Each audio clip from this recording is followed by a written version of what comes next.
warahmatullahi wabarakatuh. Selamat pagi anak-anak. Bagaimana kabarnya hari ini? Semoga tetap dalam keadaan sehat dan semangat dalam belajar.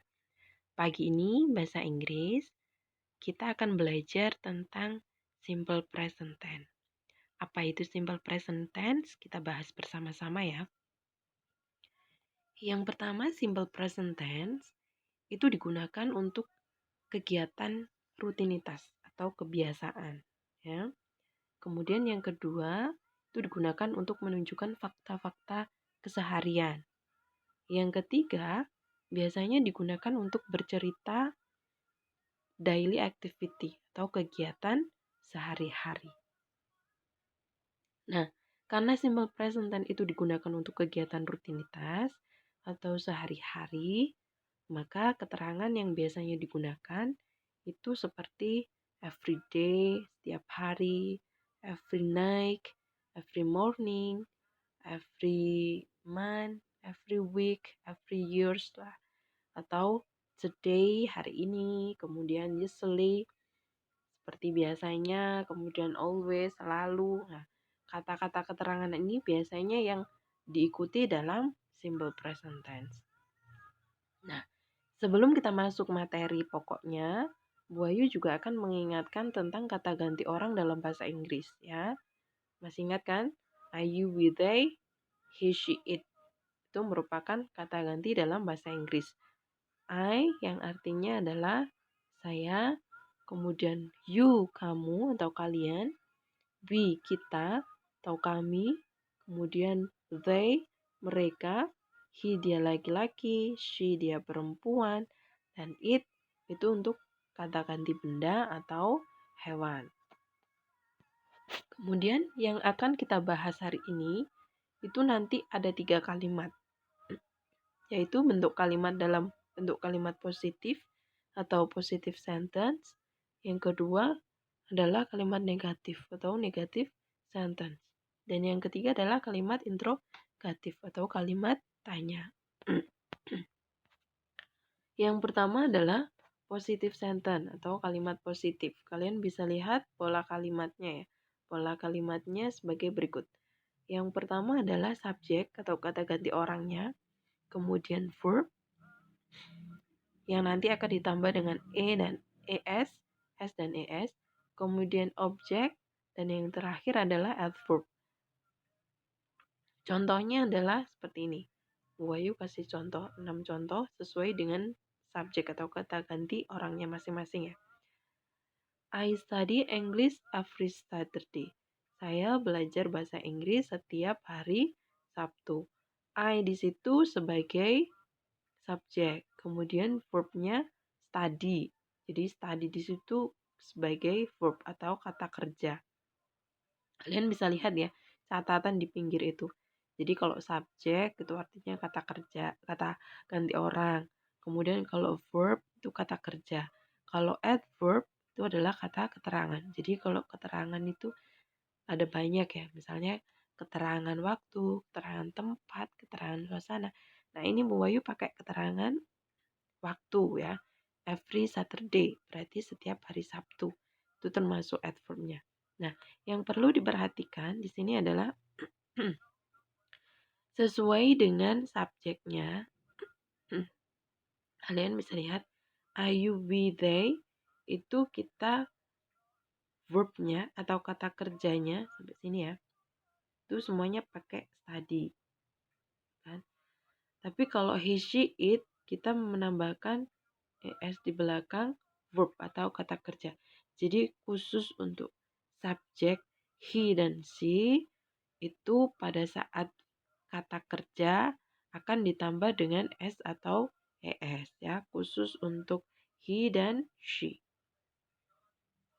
Next, yang kedua yang akan kita bahas adalah negative sentence atau kalimat negatif. Kalian bisa lihat polanya di situ. Yang pertama adalah subjek, kemudian do or does, kemudian not, and then verb, objek, dan adverb. Contohnya seperti berikut ya. Jadi kalau kalimat negatif itu cirinya harus pakai not. Karena dia negatif maka harus pakai not. Seperti I do not study English every Saturday. Saya tidak belajar bahasa Inggris setiap hari Sabtu. Jadi harus ada not. Di situ I-nya sebagai subjek, kemudian penambahan do, dan kemudian ada not ya kan, karena ini negatif sentence, kalimat negatif, maka semua pakai not. Yang perlu diperhatikan adalah kalian bisa lihat catatannya di samping itu. Jadi untuk subjek he, she, it, maka dia menggunakan does ya. Kalau I, you, we, they, maka dia menggunakan do. Bisa dilihat di contoh ya. He does, she does, they do, we do, you do, I do. Jadi kalau I, you, we, they kita pakai auxiliary atau kata bantu do. Tapi kalau he, she, it kita pakai kata bantunya does. Ya. Jadi sesuai dengan pola kalimat, subjek, do or does disesuaikan dengan subjeknya, and then not, and then verb, kata kerja, kemudian objeknya apa, dan yang terakhir adalah adverb atau kata keterangan. Paham ya sampai sini? Dan yang ketiga adalah interrogative sentence atau kalimat tanya. Pola kalimatnya adalah sebagai berikut. Jadi kalau kalimat tanya, itu yang diubah pola kalimatnya adalah do does diletakkan di depan sendiri. Contohnya sebagai berikut ya. Ya, ini ciri khasnya kalau kalimat tanya harus pakai tanda tanya di belakang kalimat.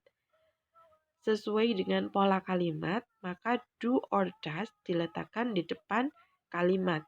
Disesuaikan dengan subjeknya apa dulu. Kalau subjeknya I, berarti dia pakai do. Contohnya number 1. Do I study English every Saturday? Apakah saya belajar bahasa Inggris setiap hari Sabtu? Nah, jadi cukup diperhatikan subjeknya saja. Kalau dia pakai he, she, maka dia pakai does. Kalau they, maka dia pakai do. Seperti yang tadi ya. Tinggal pola kalimatnya yang berubah. Dan penambahan tanda tanya. Karena ini kalimat tanya.